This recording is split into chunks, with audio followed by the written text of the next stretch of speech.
Bonsoir à toutes et à tous et bienvenue à la grande édition du Journal du Soir. Voici le sommaire.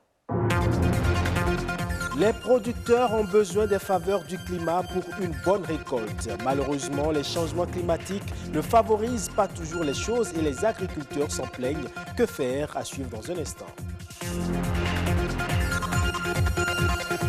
3 jeunes sur 4 de moins de 25 ans ont déjà ressenti des troubles de l'audition dans leur vie.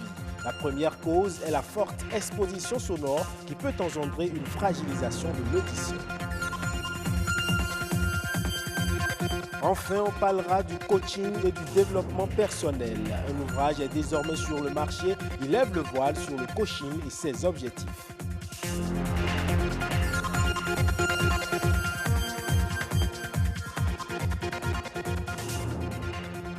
À nouveau, bonsoir. Pour une agriculture prospère, on a forcément besoin des faveurs du climat. Malheureusement, cet atout n'accompagne pas toujours et les cultures en ressentent les impacts. Comment se manifestent les dérèglements climatiques? Comment les agriculteurs vivent-ils cette situation et quels en sont les impacts sur l'agriculture? Les réponses dans ce reportage signé Louis Koudobo et Joseph Bonquet-Totou. L'agriculture et le climat sont deux concepts indissociables. Alors que l'un dépend inévitablement de l'autre, il est à remarquer que ces dernières années, le climat a subi de profonds dérèglements. Un phénomène qui a sans aucun doute des répercussions sur l'agriculture.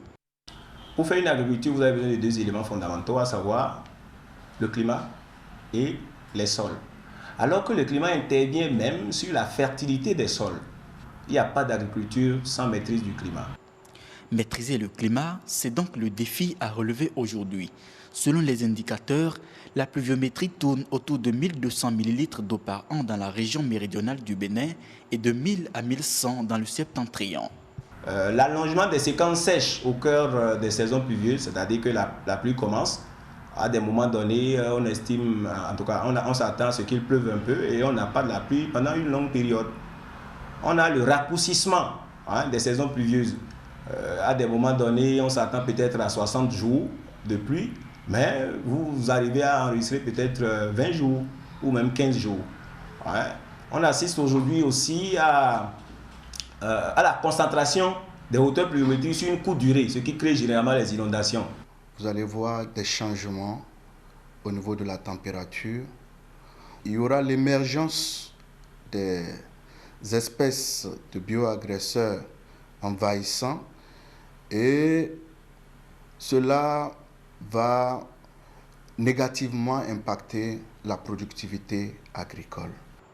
Des dégâts qui deviennent de plus en plus énormes, notamment la baisse des rendements.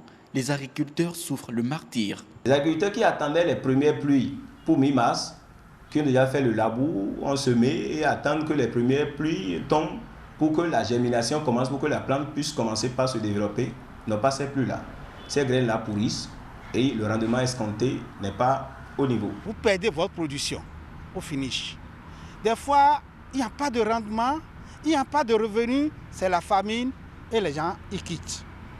Face à l'urgence, il est important, voire indispensable, de trouver des mesures palliatives. Nous avons par exemple les semences.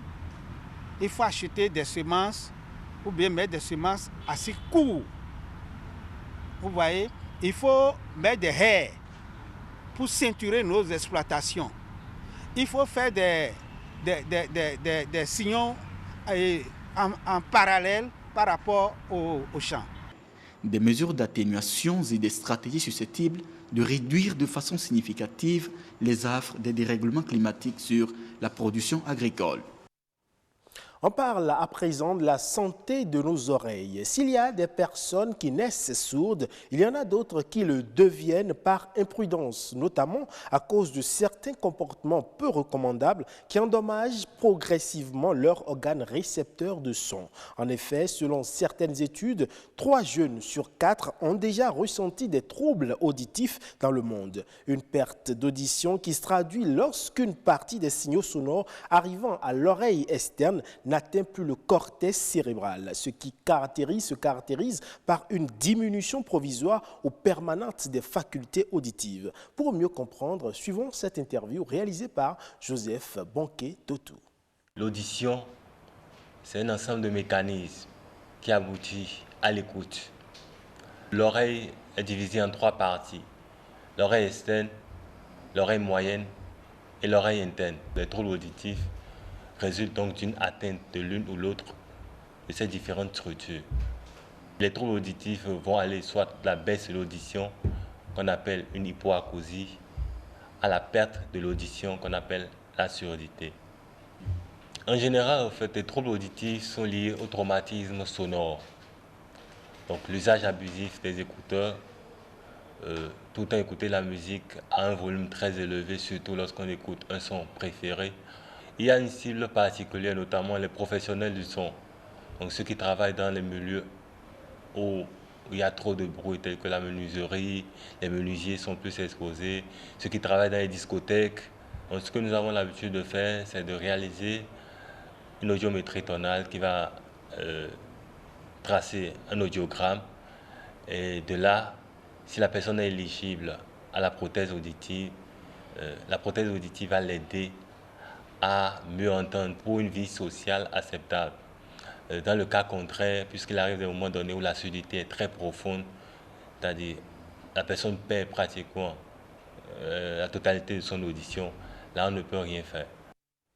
On parle à présent développement personnel avec le lancement d'un ouvrage. Il a nom La science du coaching. Il entend démystifier la profession de coach face à la forte présence des coachs au Bénin et dans la sous-région. Francis Faton et Evra Anani pour les détails. Le développement personnel a été défini comme un outil de manipulation. Mais depuis peu, les modalités tendent à évoluer. La pratique du coaching personnel a connu un énorme bond en avant. De nombreux livres en font maintenant l'apologie, comme La science du coaching.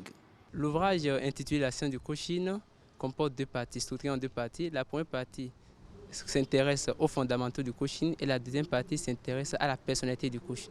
Dans la première partie, nous évoquons les raisons pour lesquelles l'homme doit être orienté vers le coaching. Nous évoquons l'histoire du coaching et dans cette partie également, nous évoquons les étapes. Comment est-ce que le coach peut accompagner efficacement quelqu'un du début jusqu'à la fin afin que l'objectif recherché par ce dernier soit atteint. Dans la deuxième partie, maintenant, nous nous intéressons à la personnalité du coach. Qu'est-ce que nous évoquons là? Nous évoquons les qualités. Quels sont les devoirs du coach? Quel est son rôle? Dans quelle mesure il peut évaluer si la mission pour laquelle on l'a sollicité est en train d'être accomplie efficacement?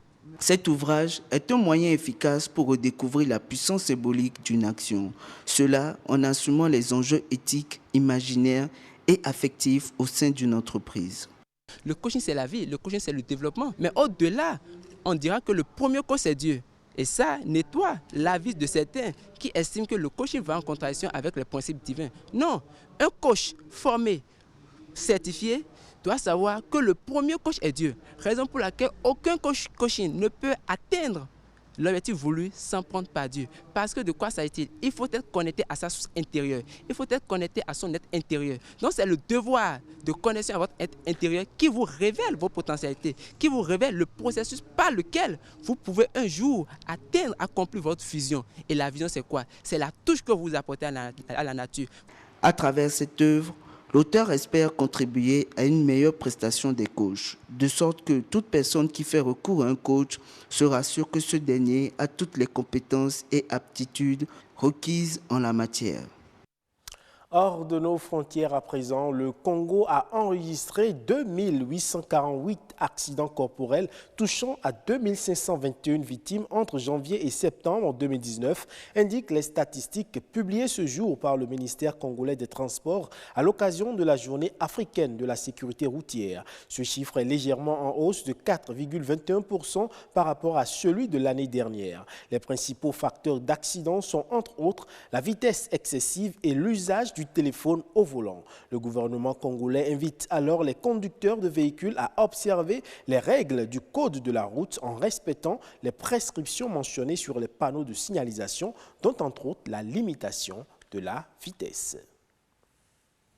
La Direction générale des mines en Mauritanie a donné son feu vert pour l'ouverture d'une nouvelle zone d'orpaillage à l'intérieur d'une zone militaire fermée dans l'extrême sud-est du pays. Large de 300 km², cette zone est située aux confins de la frontière avec le Mali. La nouvelle zone autorisée comporte un site déjà exploré clandestinement il y a quelques années par des orpailleurs étrangers qui ont été arrêtés et expulsés du pays. Il faut dire que l'orpaillage en Mauritanie implique des milliers d'acteurs qui utilisent des moyens artisanaux pour le creusage des fosses et des machines pour la destruction des roches et la séparation du métal jaune, ce qui occasionne parfois de nombreux accidents mortels causés par l'effondrement des puits.